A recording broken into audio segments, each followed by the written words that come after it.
Hello students, this is a video lecture for section 8.3, Trigonometry.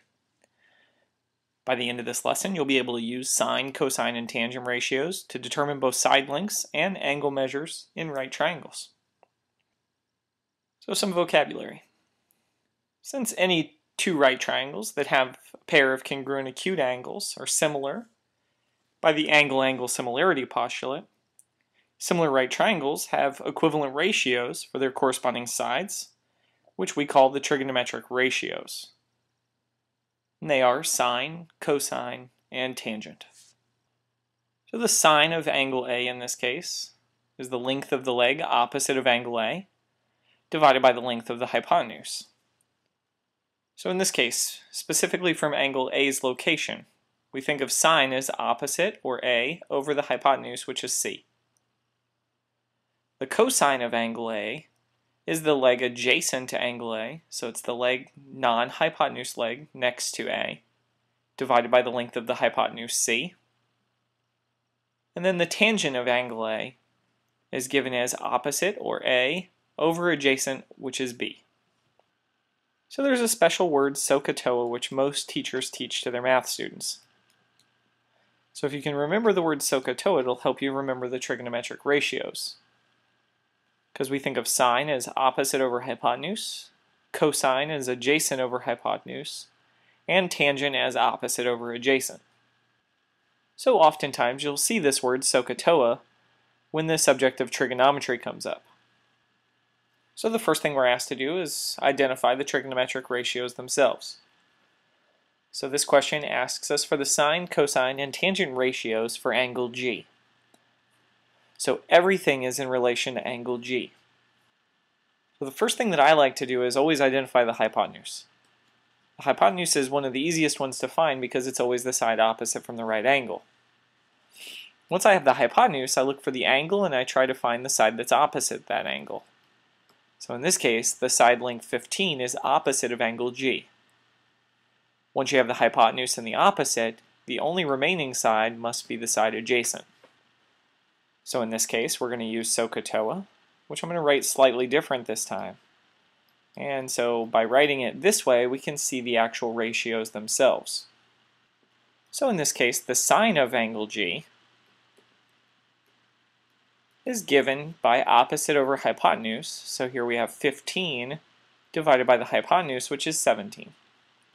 We can find the cosine of angle G. And cosine is adjacent over hypotenuse, so here we have 8 over 17. So problem 2 is going to ask us to use the trigonometric ratios to find the length of a side. So what we want to do is we first want to identify the reference angle. So in this case, it's the acute angle that is identified in the picture. We don't ever use the right angle. We always use one of the two acute angles. So based on this reference angle, we have the hypotenuse, the 17, and based on this angle, we have the opposite side, which is W.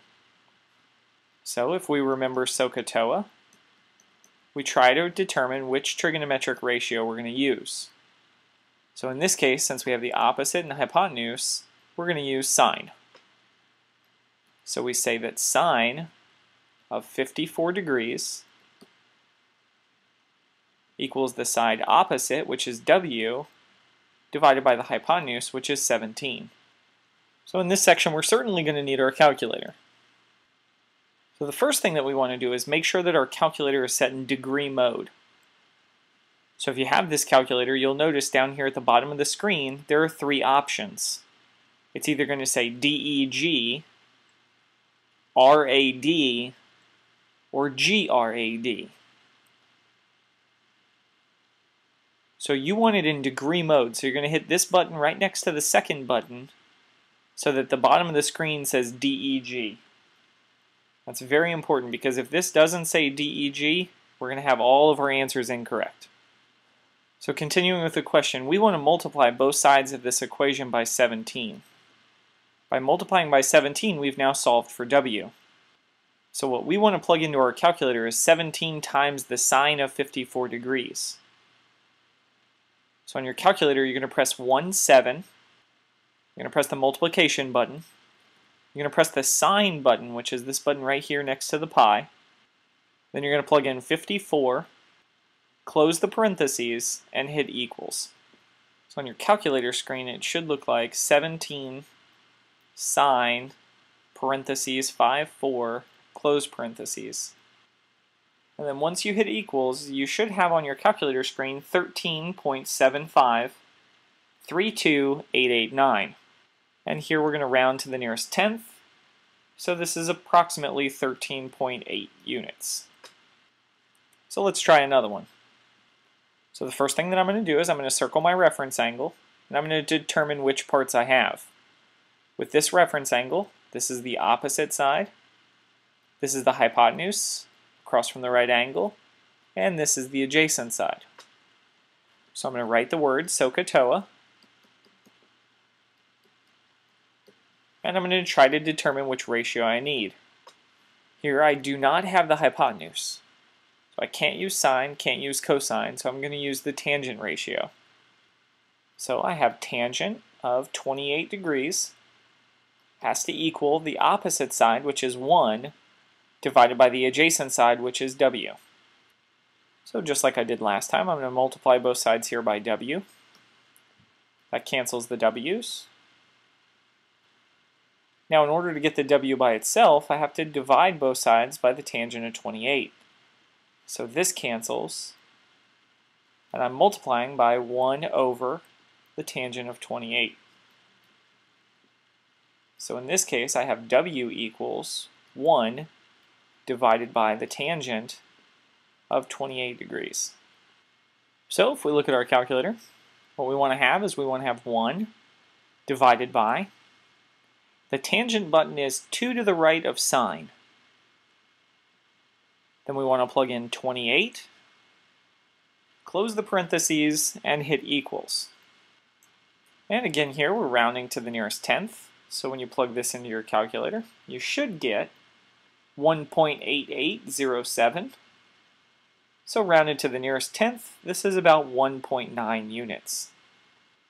And so let's try one more. Again, we circle our reference angle, we find the hypotenuse, we find the side opposite of our reference angle, and the side adjacent. We write down our special words so that we remember our trigonometric ratios, SOHCAHTOA. We see here we have the adjacent side, which is w, and the hypotenuse, which is 4.5. So in this case, we're going to use cosine.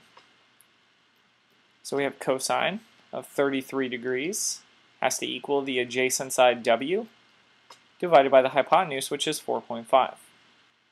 So to cancel this, we multiply both sides by 4.5. So that cancels, and we get w equals 4.5 times the cosine of 33 degrees.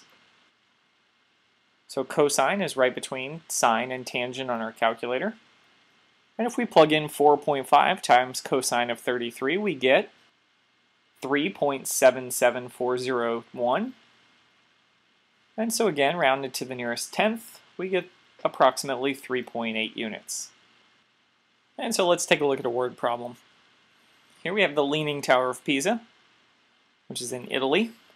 And the tower was actually reopened in 2001 after 10 years of engineers working on it to reduce its tilt. The engineers were able to reduce the tilt from 5.5 degrees to 5 degrees. And so somebody standing at the top of the tower drops an object from a height of 150 feet. And we want to know how far from the base of the tower will the object land. And we want this answer rounded to the nearest foot. So rather than dealing with this fancy picture, let's just get rid of that picture and deal with the math picture. So here we have a right triangle. We know that the height of this triangle is 150 feet. And we know that this angle in here is an angle of 5 degrees. And so we're trying to find this distance, the distance that it is from the base of the tower, x. So, same thing we've done previously. Circle our reference angle. We identify the hypotenuse. We identify the opposite side. We identify the adjacent side. So here the hypotenuse isn't relevant to us, so we're going to use tangent. because tangent is opposite over adjacent.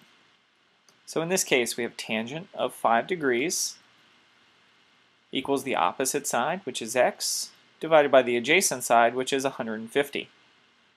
So multiplying both sides by 150 cancels, and we get x equals 150 times the tangent of 5 degrees. And if we multiply this on our calculator, we'll find that that's approximately 13 feet. So let's look at another question. Here we have a picture of a section of Filbert Street in San Francisco. It rises at an angle of about 17 degrees. If we walk 150 feet up this section, what's our vertical rise? Again, we're supposed to round to the nearest foot. Once again, we have a picture that's not super helpful. So let's deal with the more mathematical picture. So we have a right triangle that rises at an angle of about 17 degrees. And we're walking 150 feet up this section. So we're walking along this, so that's 150 feet. And the question asks, what is our vertical rise? So we circle our reference angle. We identify the hypotenuse, the side opposite that, and the side adjacent. So here we're going to use the sine part because we have the opposite and the hypotenuse. So we have the sine of 17 degrees, and that's supposed to equal the opposite side divided by the hypotenuse. So we multiply both sides of this equation by 150. That cancels. So we get x equals 150 times the sine of 17 degrees. And if we plug that into our calculator, we get that this is approximately 44 feet. So in addition to being able to find lengths of sides, we can use inverse trigonometric ratios to determine the measures of angles. So in this case, we're asked to find the measure of angle h. So the 10 in this case is the hypotenuse. The length of bx would be the opposite side, and the 6 here would be the adjacent side. So using SOHCAHTOA, we can see in this case we're going to use cosine. But what's interesting here is we don't know the measure of angle h. So we're going to say that the cosine of angle h has to equal 6 over 10. So we have to find a way to get the angle h all by itself. So what we do is we take an inverse trigonometric ratio. So we take the cosine inverse of both sides. So the cosine inverse of the cosine of angle h is going to equal the cosine inverse of 6 over 10. So these two are going to cancel. So we need to find the cosine inverse function on our calculator. If you look just above the cosine button, you can see cosine to the -1 power. So what we need to do is we need to hit the second button, we need to hit cosine, and our calculator screen will show cosine inverse with a set of parentheses. Inside those parentheses, we put 6 divided by 10, close the parentheses and hit equals. And we find that the measure of angle h is about 53 degrees. So let's try another one. What is the measure of angle n? So we circle our reference angle, since we're told that it's angle n. We identify the hypotenuse. We identify the opposite side and the adjacent side. Again, using SOHCAHTOA, we can identify the trig ratio that we want to use. So in this case, we want O and H, so that's sine. So we have sine of angle n is going to equal the opposite side, 15, over the hypotenuse, which is 20. So here, in order to cancel the sine function on the left, we use the inverse sine function. And we find that the measure of angle n in this case is going to be about 49 degrees. So let's look at one final example. In this case, our reference angle is y. We have our hypotenuse, we have our opposite side, and we have our adjacent side. Again, using SOHCAHTOA, we can see that we are on the tangent ratio because we have the opposite side and the adjacent side for y. So we have the tangent of y equals the opposite side, which is 100, divided by 41. So we can take the inverse tangent function of both sides.